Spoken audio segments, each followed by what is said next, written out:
ప్రకారం వెళ్ళే పరిస్థితి ఉండాలి అంతే. సార్ ఏంటి వక్ఫ్పై బీజేపీ వార్ ప్రోగ్రాం?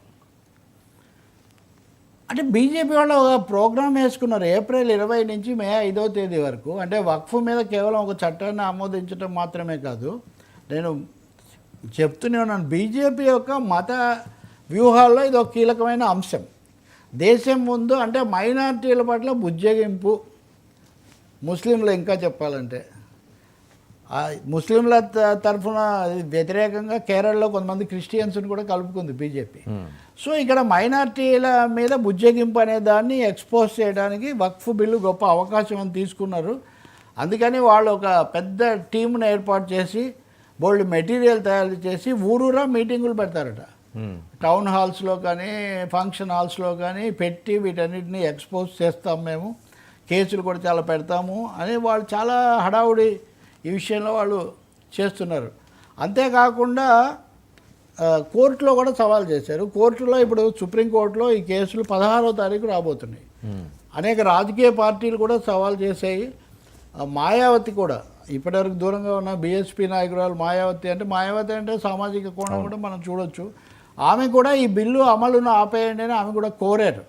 సో ఇవన్నీ ఏం జరుగుతుందో కానీ దేశంలో మటుకు ఒక రిలీజియస్ పోలరైజేషన్, మతపరమైన గీతలు, సరిహద్దు రేఖలు గీసే ఒక వాతావరణం కనిపిస్తుంది.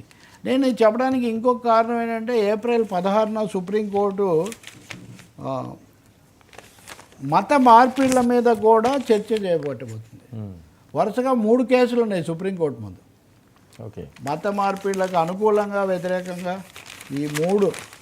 సో ఆయన అన్నాడు చాలా దేశంలో తీవ్రమైన సమస్య, దీని మీద మేము చేయబోతున్నాము అని. అంటే ఇటు మత మార్పిళ్ళు, వక్ఫ్ ఆస్తులు, ఆలయాలు ఇవన్నీ కలిస్తే ఏమవుతుంది, ఒక విధమైన రిలీజియస్ పోలరైజేషన్ ఈ వేసిన వాళ్ళలో కూడా జమాయితే ఉలేమా ఇవన్నీ కూడా ఉన్నాయన్నమాట. ఇప్పుడేమో ఆయన అశ్వని కుమార్ ఉపాధ్యాయని పిల్స్ ఎక్కువ వేస్తుంటాడు, కానీ ఈయన వాస్తవానికి బీజేపీ నేపథ్యం ఉన్న వ్యక్తి, అనేకం లేవనెత్తుతూ ఉంటారు ఈయన.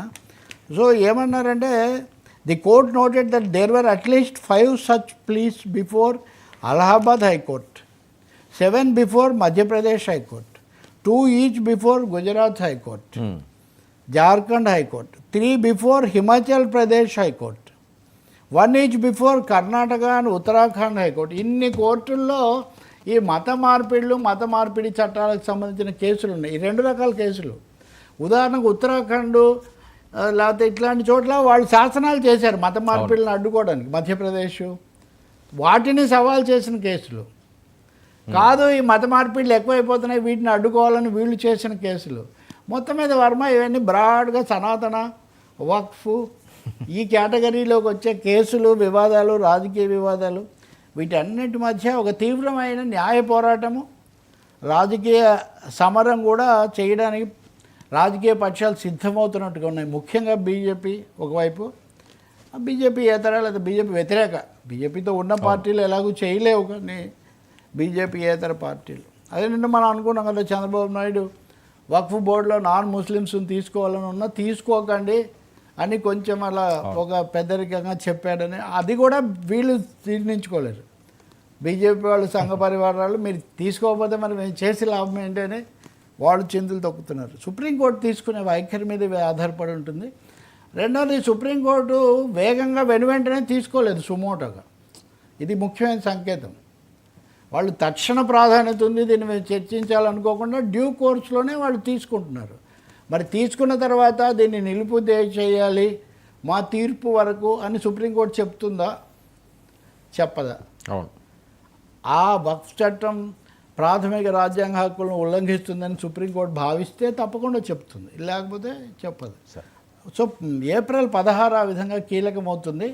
ఏప్రిల్ 20 నుంచి బీజేపీ జాతీయ ప్రచారోద్యమం ప్రారంభిస్తుంది కాబట్టి ఈ ఉద్యమంలో హోంమంత్రి దగ్గర నుంచి అందరూ పాల్గొంటారు, సంఘ పరివారం పాల్గొంటుంది. సో ఈ ప్యాషన్స్ పెరిగే అవకాశం ఉంది.